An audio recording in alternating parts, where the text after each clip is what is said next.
fechando os nossos olhos e trazendo à nossa frente a figura serena e bondosa de Jesus, nosso Mestre Maior. E a Ele agradecemos sempre pelas orientações, pelo carinho, pela companhia. E Jesus que nos deixou o Sermão do Monte. Como é importante compreendermos esse sermão. Esse sermão. E vamos falar todas essas semanas, para que todos nós possamos aprender sempre um pouquinho mais.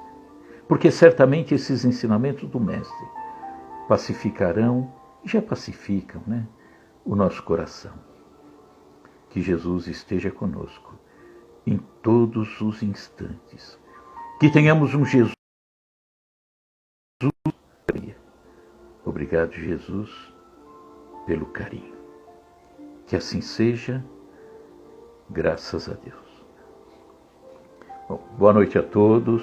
Maria Leone, um abraço a todos que estão aí nos acompanhando. Nós vamos hoje falar sobre o Sermão do Monte, amai os inimigos. Então, toda semana nós vamos abordar temas diferentes, mas sempre dentro do Sermão do Monte. O mais lindo sermão que Jesus deixou, e Jesus deixou só coisas maravilhosas, Então, esses temas abordados por Jesus no Sermão do Monte, todas as semanas nós vamos falar. Mas tudo que Jesus nos deixou, pede modificações. No nosso interior. Então precisamos antes ir abandonando aqueles atritos até mais fortes, aquelas coisas que nos complicam, que nos levam a continuar na mesmice, não sair do lugar. E talvez um dos mais fortes seja com relação ao relacionamento com as pessoas que nos incomodam. E quando as pessoas nos incomodam, tenhamos a certeza, nós também incomodamos essa pessoa, tá? Então são os nossos inimigos, aqueles que nos tiram do sério, aqueles que acabam tumultuando nossa vida, porque nós tumultuamos a vida dele também. Esse relacionamento complicado acaba prejudicando os nossos pensamentos e as nossas atitudes. Ficamos embaralhados, complicados, gera muita tristeza em nós, prejudica que alcancemos a felicidade possível na Terra. Por quê? Porque vivemos incomodados sempre, nos tornamos juízes intransigentes. Tudo que o outro faz está errado. Tudo que faz é complicado. Não, porque tudo que eu faço ele também entende que é complicado. Mas precisamos sair desse imbróglio, porque senão não adianta o Sermão do Monte, não adianta nada, porque continuaremos do mesmo jeito. Entristecemos a nossa vida e a do outro também, mas temos que descobrir, portanto, a saída. Como arrumar as coisas. Como eliminar as inimizades e tornar o inimigo um futuro amigo. É acabar com inimizade, não o inimigo, Então, só pode ser possível quando nós aprendermos a amar aqueles que não nos amam. Mas alguém tem que tomar a iniciativa e que sejamos nós. Tem um ditado que diz que quando um não quer, dois não brigam. Que sejamos, portanto, nós, aquele que não quer mais brigar. Vamos interromper isso tudo. Mas vamos pensar um pouquinho como nós arranjamos inimigos e ficamos infelizes. Nós arranjamos também. Então, no passado, como que nós arranjávamos? Lá, séculos atrás. Tanto no campo individual como no campo coletivo. Era a briga por terras, território. Era a supremacia com os vizinhos, até as nações, que invadiam território de outros. Eram questões de ordem pessoal, relacionamentos, ciúmes, interesses outros, ofensas, agressões, os crimes, assassinatos, roubos, e arranjávamos os inimigos. E como que resolvíamos? Lá para trás, séculos atrás, nada de justiça. Não, não. Não tinha justiça instalada como tem hoje. Era a lei do mais forte. Prevalecia os amigos do rei. A esses tinham direito a tudo, né? E nós víamos, por exemplo, como acontecia nos filmes do Velho Oeste. É uma representação daquilo que acontecia naquela época. Execuções sumárias. Resolvia a questão. Matava todo mundo e estava resolvido. Era vingança, era o duelo. Enfim, lá atrás não havia justiça. E do ponto de vista espiritual, continuava existindo um vínculo de dor, um vínculo de ódio, de mágoa, de sofrimento entre as pessoas e entre os povos. Permanecia, portanto, a necessidade da reaproximação. E nas reencarnações seguintes, tínhamos que voltar para providenciar o devido resgate. E nos dias de hoje, como arranjamos inimigos, tanto no campo pessoal como no coletivo? Poder, status, dinheiro, influência, supremacia entre as nações. Olha a confusão que arranjamos. Questões com os vizinhos, trânsito, religião. Brigamos por causa de religião. Arranjamos inimigos que professam a religião nossa apenas que com um entendimento um pouco diferente. Ah não, virou inimigo. Questão esportiva, né? Aquele relacionamento amoroso entre um palmeirense e um corintiano é uma coisa formidável, né? Verdadeiros inimigos. E às vezes dentro da própria casa, irmãos torcendo para times diferentes, no dia do jogo acabam se pegando. Que complicação, né? E como que resolvemos nos dias de hoje? Justiça, tem a justiça, né? Instalada, são os julgamentos, as prisões, pena de morte em alguns países, coisa horrível, né? Que retrocesso, pena de morte. Questões são resolvidas através de tramóias, de traições, suborno, chantagem. Questões ainda nos dias de hoje resolvidas pelas próprias mãos. Execuções, condenações, chacinas, vingança, o duelo. Ainda existe hoje. Eu duelo, por exemplo, com um companheiro de trabalho porque eu quero aquele posto que agora está vago. E eu faço de tudo para ocupar e derrubar aquele que é concorrente no caso. E do ponto de vista espiritual, continua o vínculo de dor, de ódio, de mágoa, ressentimento, sofrimento, necessidade de reaproximação, continua existindo, né? E as reencarnações vêm aí. É uma grande oportunidade para reconciliação.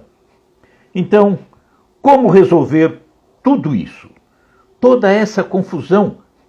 Jesus nos recomenda o perdão, o amor ao próximo, a aproximação, a tolerância. Essa é a saída. Não tem outra forma. Só que é melhor que perdoar é não ofender. Mas já que ofendeu, pelo menos peça perdão, né? É o mínimo. Por isso que Jesus disse: reconcilia-te enquanto estás a caminho. Ou seja, aproveita que você está vendo aquele que você entende como inimigo, ou ele o entende como inimigo, ou os dois se entendem como inimigo. Se aproxima. Enquanto estão caminhando, estão se enxergando, estão encarnados. Então, reconcilia. Só que melhor que reconciliar com ele é não ter tornado essa pessoa inimiga, né? Mas para nós ainda é um pouco difícil, né? Arranjamos inimigo com tanta facilidade. E vamos ver então o que Jesus nos falou no Sermão do Monte. No Sermão do Monte. Vamos lá. Quem quiser depois acompanhar, isso está narrado no Evangelho de Mateus, capítulo 5, versículos 43 até 47. E diz assim: ouviste que foi dito: amarás ao teu próximo e odiarás o teu inimigo. E depois nós vamos falar sobre esse odiar o inimigo. E Jesus continua: eu, porém, vos digo, amai os vossos inimigos e orai pelos que vos perseguem, para que vos tornei filhos do Pai que está nos céus. Porque ele faz nascer seu sol sobre maus e bons, e faz chover sobre justos e injustos. Deus não faz diferença nenhuma, de forma nenhuma. E ele continua, Jesus: pois se amardes aos que vos amam, que recompensa tereis? É fácil amar aquele que nos ama, né? É simples. Não fazem os publicanos também o mesmo? Publicano, que era considerado um ser desprezível, amava aqueles que o amavam também. E se saudardes, continuava Jesus, somente os vossos irmãos, que fazeis demais? Não fazem os gentios também o mesmo? Então, quando nós falamos que Jesus disse que havia sido dito que era para odiar o inimigo, amarás o teu próximo e odiarás o teu inimigo. E aí eu faço uma pergunta: quando foi dito que era para odiar o inimigo? Eu fui procurar, eu nunca tinha ouvido isso, né? Alguém ter dito isso, alguma orientação lá do passado, porque é muito estranho, né? Muito complicado. Vamos ver que o próprio povo judeu, hebreu, portanto, em Levítico, um livro Levítico, que é o 4º livro da Torá, no capítulo 19, versículo 18. Portanto, na época de Moisés, esse livro é da autoria de Moisés, faz parte dos 5 livros da Torá: Gênesis, Êxodo, Levítico, Números e Deuteronômio. Portanto, Levítico, o 3º número, o 3º livro. E diz assim: não te vingarás, nem guardarás ira contra os filhos do teu povo, mas amarás o teu próximo como a ti mesmo. Isso na época de Moisés, 1500 anos antes de Jesus. E a Torá e os profetas também sempre falaram em amar o próximo, não odiar o inimigo. Então, vamos pensar bem, seria um absurdo imaginar que Jesus, ao dizer amar ao próximo, amar o próximo, poderia ser entendido, é absurdo, poderia ser entendido como contrapartida, que era para odiar aquele com o qual não podemos nos aproximar. Não faz sentido. Então, não conseguir amar não significa ter que odiar. Então é estranho. Em algum lugar Jesus, ou de algum lugar, Jesus pegou esse, olha, foi dito sempre, odiar o próximo, o inimigo. Então tem que ter uma solução para isso. Vamos procurar. Quem não ama, no mínimo, né, não consegue amar, não precisa odiar. Pode ser, às vezes, indiferente àquela pessoa. Mas uma possível origem desse entendimento do odiar o inimigo, que nunca vi escrito em lugar nenhum, fomos pesquisar e há pelo menos uma fonte mais antiga que o próprio Jesus, conhecida a partir dos anos 1950 do século passado, com a descoberta dos manuscritos do Mar Morto. É algo bem semelhante ao discurso que Jesus corrige, nós vamos ver, né? Odiar o inimigo. Nós falamos dos essênios. Essênios viviam num local próximo ao Mar Morto, portanto, na região da Judéia, ali na Palestina, chamado Qumran. Era um grupo, portanto, os essênios, um grupo judaico sectário e radical. O pessoal era radical, que existia tanto ali em Qumran, na Judéia, como também nas várias cidades daquela época. Tem até comentário dizendo que João Batista, o primo de Jesus, teria vivido algum tempo junto aos essênios. O manuscrito do Mar Morto, ou dos essênios, traz uma regra de comunidade entre as pessoas que viviam dentro daquele grupo, né? como é que aquela comunidade se via, qual era o seu ideal. E tem um trecho dessa regra da comunidade que diz assim: para buscar a Deus com todo o coração e com toda a alma. Eles eram judeus também. Para fazer o que é bom e o que é reto em sua presença, como ordenou pela mão de Moisés e pela mão de todos os seus servos, os profetas. Aí é a visão dos essênios. Para amar tudo o que ele escolhe, ele, Deus, e odiar tudo o que ele rejeita. Portanto, separar-se do mal. Mas aí, pelo jeito, dá a entender que o que ele rejeita, deveria rejeitar também aquele que pratica aquele mal. E aí, na continuidade do texto, diz assim: para amar a todos os filhos da luz, cada um segundo o seu lote no plano de Deus, e odiar todos os filhos das trevas, cada um segundo a sua culpa na vingança de Deus. Odiar. Talvez, Jesus, sendo judeu, falava para os judeus, portanto ele falava também para os essênios há 2000 anos atrás, e a gente tem que considerar que um ensino deixado por alguém acontece em razão de um vácuo discursivo, nunca é apoiado no nada. Eu vou fazer um discurso apoiado no nada. Não, eu faço um discurso em razão de algo que alguém falou, Portanto, o discurso tem que ter uma razão de ser. Objetivo: acertar, orientar, corrigir.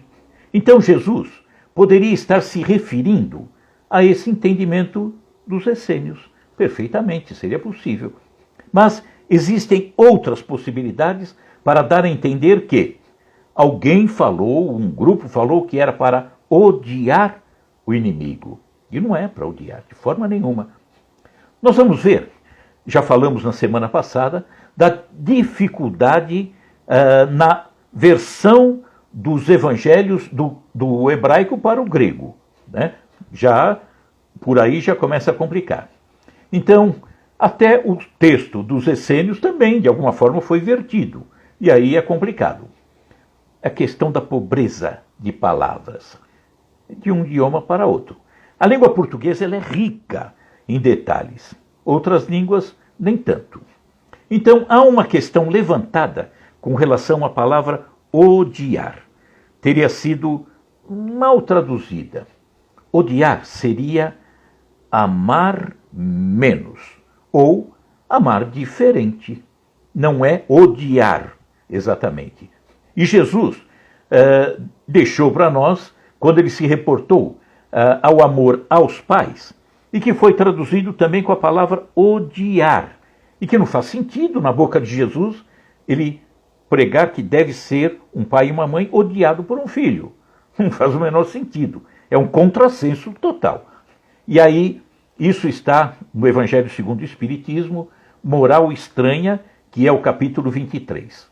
E o trecho evangélico diz assim: e muita gente ia com ele.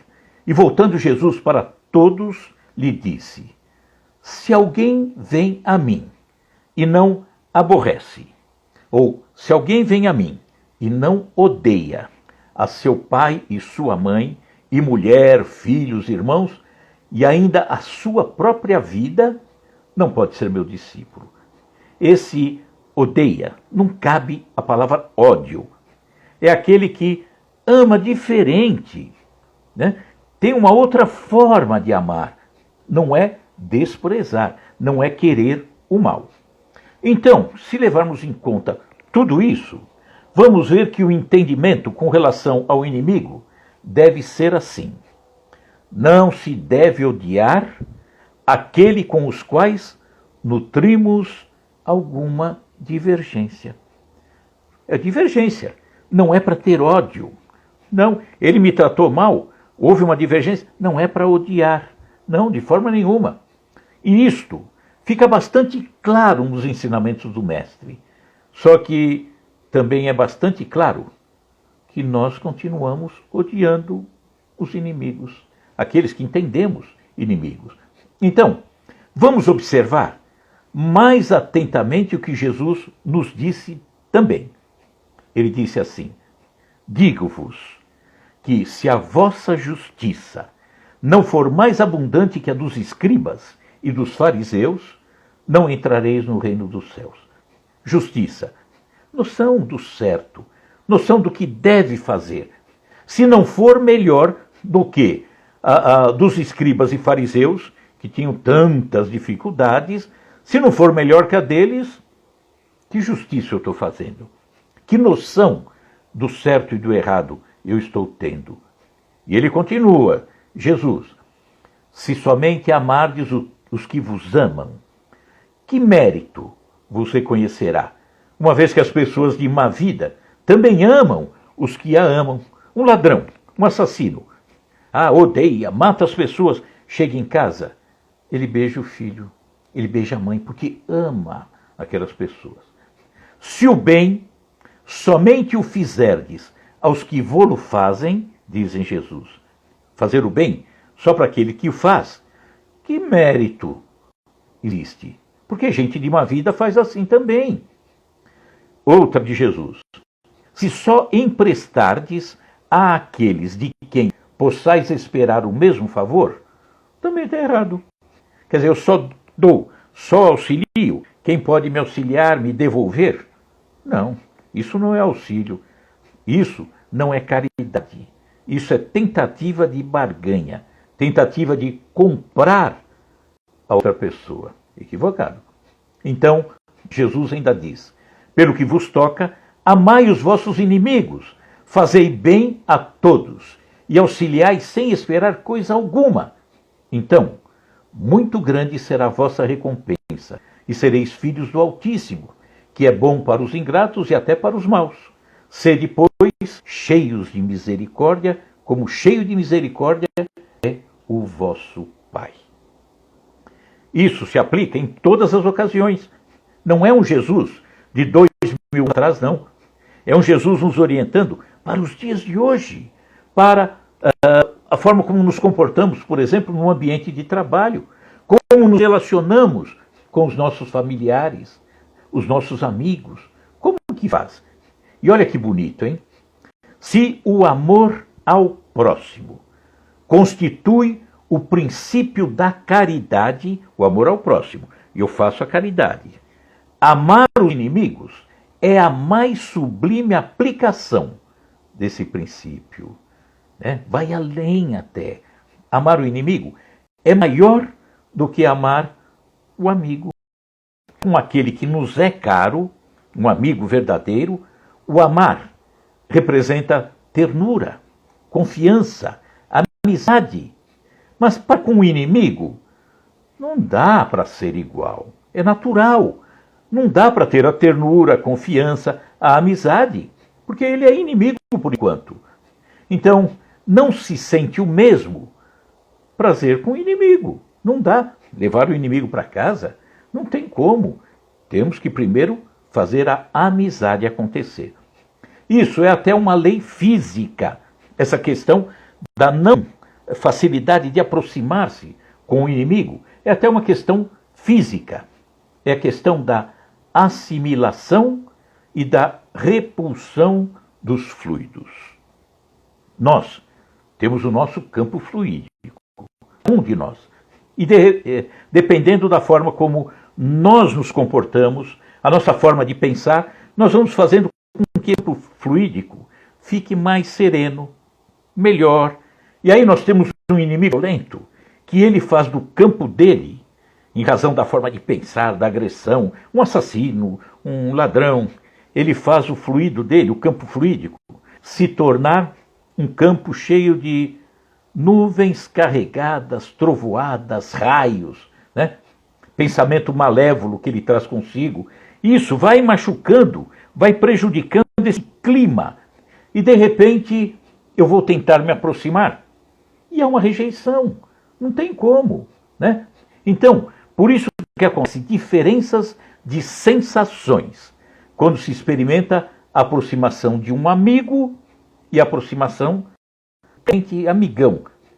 que você abraça, não dá vontade de não largar mais. Continuar abraçado é gostoso, é uma troca fluídica. Entretanto, quando abraçamos o inimigo, dá vontade de sair rápido. Por quê? Porque nos incomoda. Então, amar os inimigos não pode significar que não se deve estabelecer diferença alguma entre ele e os amigos. É natural, né? Levar o inimigo para morar em casa? Não dá, né? Ainda, não é ter por ele aquela afeição que temos com um amigo, não há, né? É perdoar o mal que ele cometeu, né? Que ele tenha nos causado. É não, amar o inimigo é não opor nenhum obstáculo à reconciliação.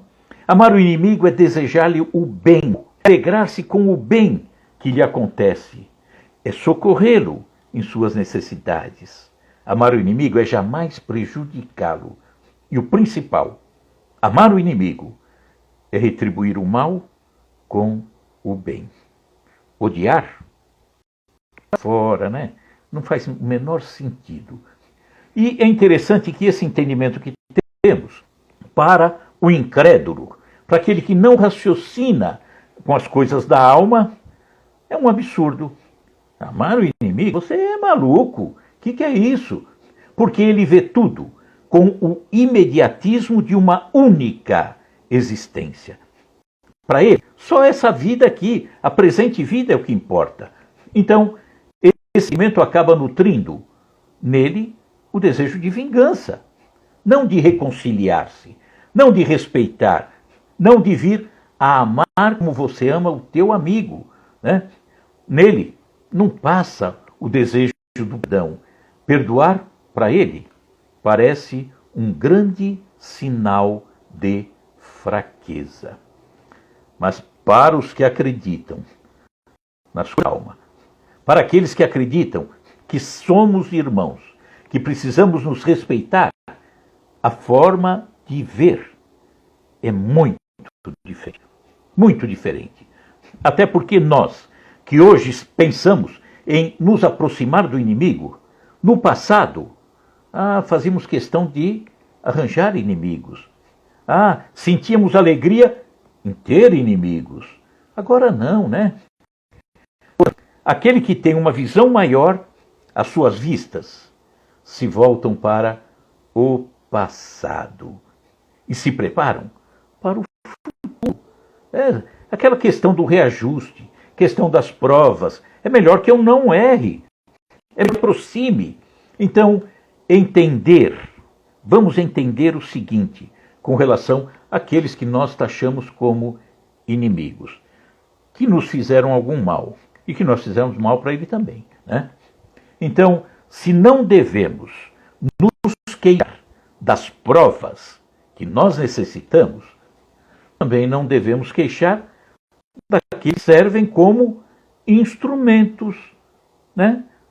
Para que a gente possa ser provado e seguir da melhor forma.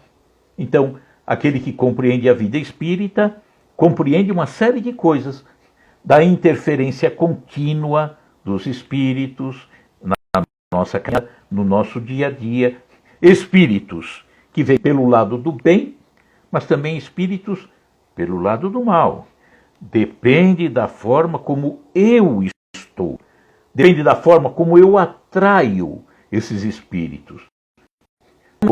Ter em nossa companhia espíritos bons, nos auxiliando. Mas quando vem à nossa mente, eu vou odiar aquele inimigo, eu estarei me associando a que tipo de espíritos? Daqueles que querem a bagunça, a confusão, a permanência do ódio. Não, temos que deixar isso de lado. Temos também como inimigos aqueles que não mais ocupam o corpo físico.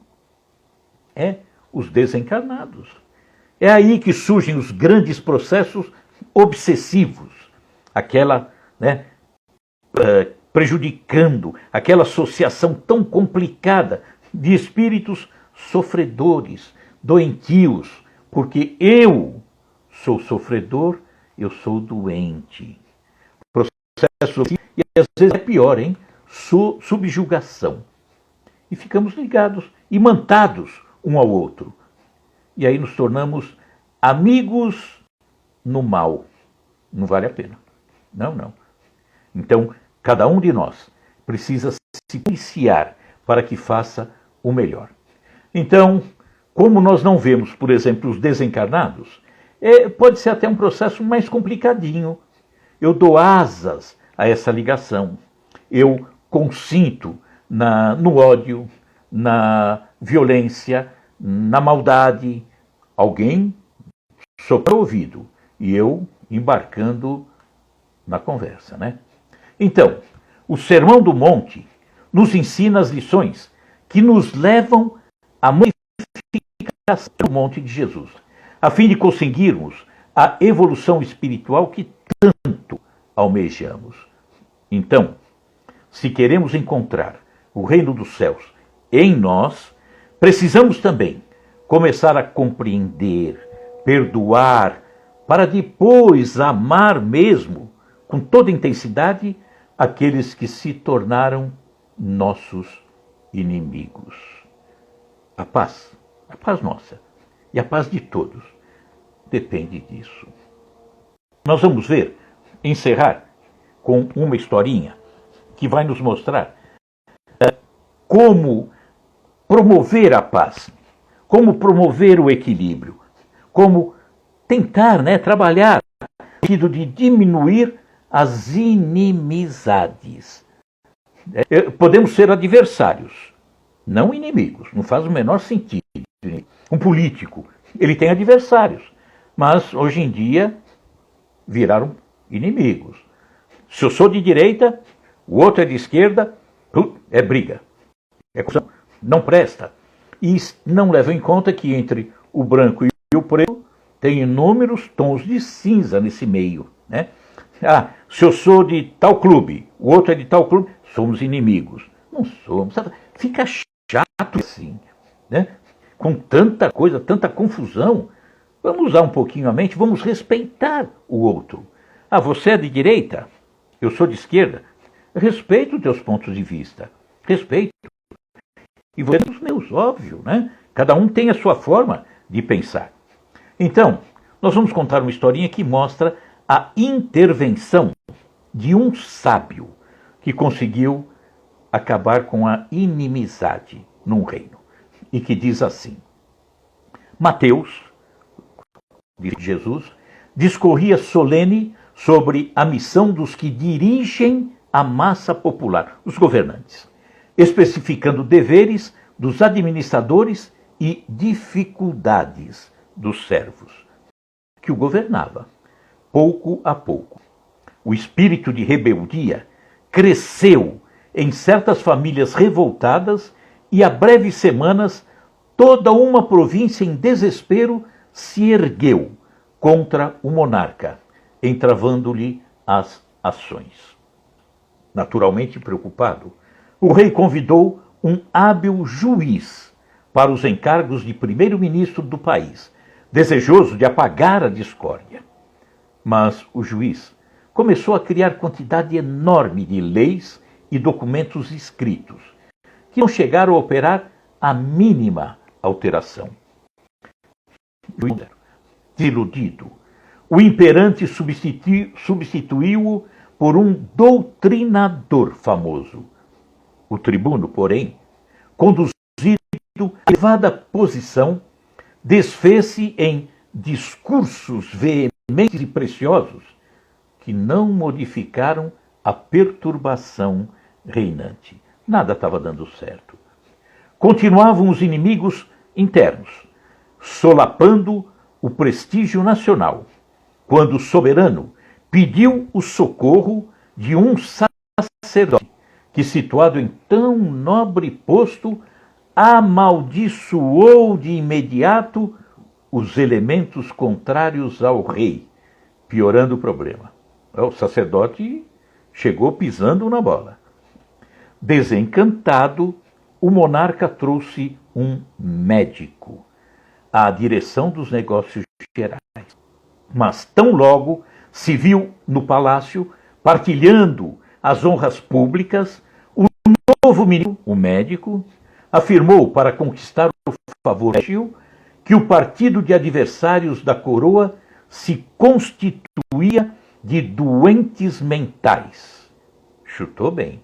E fez disso propaganda tão ruinosa que a indisciplina se tornou mais audaciosa e a revolta mais desesperada. Nada dava certo. Pressentindo o trono em perigo, o soberano substituiu o médico por um general célebre, que tomou providência drástica, arregimentando forças armadas nas fiéis e mobilizando-as contra os irmãos insubmissos. Estabeleceu-se a guerra civil. Nada dava certo. E quando a morte começou a ceifar vidas inúmeras, inclusive a desse general, que se convertera em primeiro-ministro do reino, o imperador, de alma confrangida, convidou um sábio a ocupar-se do posto então vazio. Esse chegou à administração, meditou algum tempo e deu início a novas atividades. Não criou novas leis, não pronunciou discursos, não censurou os insurretos, não perdeu tempo em zombaria e nem estimulou qualquer cultura de vingança. O que fez o sábio? Dirigiu-se em pessoa à região conflagrada, onde havia confusão, a fim de observar-lhe as necessidades. Reparou aí a existência de inúmeras criaturas sem teto, sem trabalho, sem instrução, e erigiu casas, criou oficinas, abriu estradas e improvisou escolas, incentivando o serviço e a educação, lutando com valioso espírito de entendimento e fraternidade contra a preguiça e a ignorância. Não transcorreu muito tempo e todas as discórdias do reino desapareceram, porque a ação concreta do bem eliminara toda a desconfiança, toda a dureza e indecisão dos espíritos enfermizos e inconformados. Mostrou amor, né? Não brigou, não disse que era inimigo, ele foi ajudar. Mateus contemplava o Senhor embevecidamente, deliciando-se com as ideias de bondade salvadora que anunciara. E Jesus, respondendo-lhe a atenção, com luminoso sorriso, acrescentou para finalizar. Jesus falando: o ódio pode atear muito incêndio desde o mundo, mas nenhuma teoria de salvação será realmente valiosa sem o justo benefício aos espíritos que a maldade ou a rebelião desequilibraram. Não vai dar certo. Tem que ir auxiliar, ajudar, para que o bem possa reinar entre os homens. Ele há de ser uma realidade positiva no campo do mal, tanto quanto a luz há de surgir, pura e viva, a fim de expulsar as trevas. É a maneira de acabar com a inimizade. É aproximar-se, é conversar, é ajudar. Odiar o inimigo? Não, nunca foi dito, está errado. Então, respeitar, orientar, ajudar, mostrar o caminho, sensibilizar-se com a dor, é assim que nos aproximamos, é assim que vamos aprendendo a amar o inimigo. Então, quando Jesus deixou esse ensinamento no monte, é maravilhoso.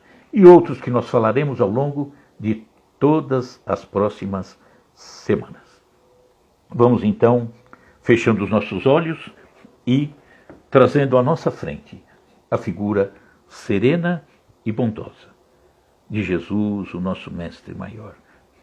Obrigado, Jesus. Que cada um de nós trate de colocar dentro de si tudo isso que você deixou e vamos assumir um compromisso a partir de agora. Aquele com o qual não nos relacionamos bem. Aquele que nos incomoda e que também, certamente, nós o incomodamos. Aquele que taxamos de inimigo e que ele também nos taxa de inimigo. Que possamos, de alguma forma, buscar essa aproximação o quanto antes. Vamos procurar uma ligação telefônica, um encontro, seja o que for. Reate a amizade. Mostre que não faz sentido permanecer ódio entre as pessoas. Então, que Jesus nos auxilie sempre, nos oriente sempre e que nós aprendamos sempre. Que assim seja, graças a Deus. Agradeço a participação de todos os amigos, Paulo Serrato, um abraço, Paulo. E que a gente pense bem, né? Aproximar do inimigo. Ah, é difícil. Eu tento pedir perdão, ele não quer saber, faça a sua parte.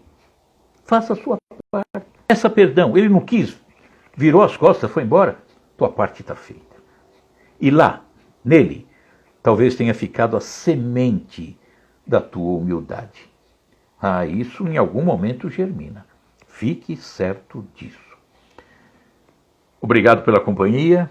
Vamos nos cuidando, né? Máscara, álcool gel, todo cuidado. Com muito cuidado. Mas a vida continua. A vida continua. Então, para fechar, Jesus no coração e álcool gel na mão. Renata, Macrini, Fabian e eu agradecemos. Eu que agradeço, viu? Todos vocês. Muito obrigado a todos vocês que nos acompanharam e que na semana que vem a gente possa estar juntos novamente. Forte abraço, pessoal. Muito obrigado, viu? Tudo de bom. Tchau, tchau.